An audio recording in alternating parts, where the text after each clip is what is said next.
Torej, če se spomnimo prejšnje prve postne nedelje, smo govorili na splošno, bom rekel, torej bilo o 3 stvarih, ki so za nas kristjane v postnem času zelo pomembne.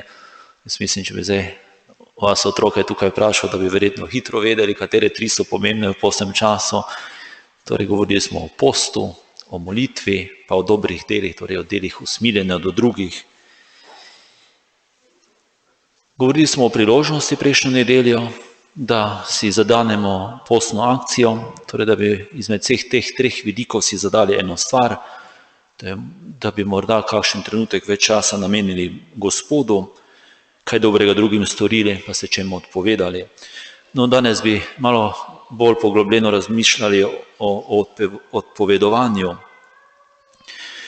Če rečemo, da molitev čisti naš odnos do Gospoda, dela usmiljenja pa čistijo naš odnos do drugih, lahko rečemo, da odpoved, torej post, čisti naš odnos do samega sebe in pa do stvari okoli nas. Torej, da bom rekel, da se očistimo vsega tistega slabega, ki je v nas, da izboljšamo naše življenje, da se bolj približamo tistemu, kar Gospod želi od nas, kako naj živi človek. Pa morda se lahko vsak sam pri sebi sedaj spomni, z mano vred seveda, v tem tednu prejšnjem, a se spomnim ene stvari, kateri sem se odpovedal. Torej, ena stvar, kateri sem se v prejšnjem tednu odpovedal, če se lahko sedaj za trenutek spomnim. Jaz se že imam, ker sem o tem razmišljal malo. Torej, in sedaj se lahko samo spomnimo, a je bilo to težko se odpovedati. Jaz mislim, da ko smo zmogli, torej da smo se eni stvari odpovedali, da smo bili na koncu dneva, zvečer, ko smo pogledali zadovoljni, da smo lahko, bom rekel, zmagali tisti dan, da ni bilo tako težko se tisti eni stvari odpovedati, za kar smo se odločili, včasih morda smo padli ali pa kaj, ampak ko smo pa šli čez, pa smo se kar dobro počutili. No, če pa recimo nismo nič zmogli, pa še imamo priložnost, veste, postni čas. Torej, ta post 40 dni je vzet iz simbolike, ker Jezus je bil 40 dni v puščavi in tudi izraelsko ljudstvo se 40 let je hodilo po puščavi do obljubljene dežele. Potem imamo tudi post na petek, pa na sredo, torej v petek zaradi Jezusove smrti, v sredo pa, ker je Juda izdal Jezusa Kristusa, naj bi ga v sredo izdal in potem tudi se zaradi tega postimo, kajti vsakokrat, ko mi izdajamo Jezusa s slabimi besedami, slabimi mislimi, slabimi dejanji, smo lahko rečemo tudi kot tisti, ki povzročamo Jezusu bolečino in zaradi tega tudi post, da bi se borili proti temu. Odpovedovanje danes, v današnjem času, mislim, da ni tako enostavno. Vsi dobro vemo, ko se človek nekaj zaželi, ali pa en otrok, ko se kaj zaželimo, človek hitro lahko gre nekam v trgovino, kupi in stvar ima. Ali pa recimo telefoni danes, podrsamo malo in hitro imamo tisto, kar si srce zaželi, takoj dospemo do tistega, kar želimo. In če človek se bori proti temu, da se malo temu odpove, lahko postanemo zaradi tega močnejši, lahko krepimo voljo na več načinov.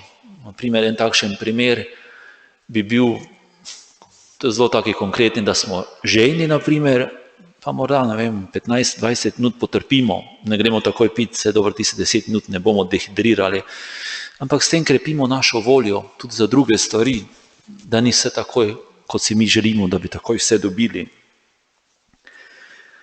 Torej, bistvo posta, torej askeze, je v bistvu, da pridemo čisti do Gospoda ali pa poglobimo odnos, torej ena vaja, ena askeza, da naše življenje bolj uredimo, da očistimo samega sebe in uredimo svoje življenje, da postajamo bolj podobni Jezusu.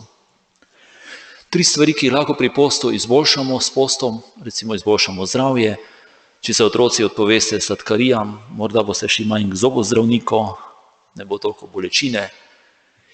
Če recimo se odpovemo računalnikom, televiziji, pridobimo čas, ta čas lahko namenimo družini, svojim bližnjim. Druga pomembna stvar pa se mi zdi, ali pa tretja, ko se odpovemo na primer o opravljanju, negativnemu govorjenju, negativnim mislim, tudi dajemo, kaj dobrega storimo za naše zdravje, kaj ti jeza in vsako slabo govorjenje tudi slabo vpliva na nas. V prvem brilu, samo še kratko se dotaknem prvega brila, smo slišali, kako Bog preizkuša Abrahama, mu reče, da naj daruje svojega sina, edinca Izaka. In kaj Abraham stori? Torej se odpove svojemu sinu, torej posluša glas Gospoda. Na koncu seveda Bog ne želi smrti Izaka, ampak želi pa eno vero, eno popolno zaupanje, torej Abrahama, da zaupa Gospodu. Torej Abraham je zaupal Gospodu, se na koncu Izak tako ni umrl, v bistvu angel mu je preprečil, torej to, da Gospod ne želi smrti naše ali pa kaj težkega Bog ne zahteva od nas ali pa slabega. Tako, če se je recimo Abraham odpovedal tako velike stvari, tako da tudi naše odpovedovanje kakšnim sladkarijam, kakšnim telefonom, ali pa recimo zdaj v času korona krize, ko nimamo toliko stika, ni nič kaj težkega v primerjavi s tem, kar bi Abraham naj daroval svojega sina. Torej, ako prosimo Gospoda za Božjo pomoč pri odpovedovanju, da bi zmogli, sami ne zmoremo, ampak s Gospodom pa mislim, da se marsikaj zmore. In tako tudi pridemo do ene zmernosti v vseh stvarih, kar tudi Gospod od nas želi.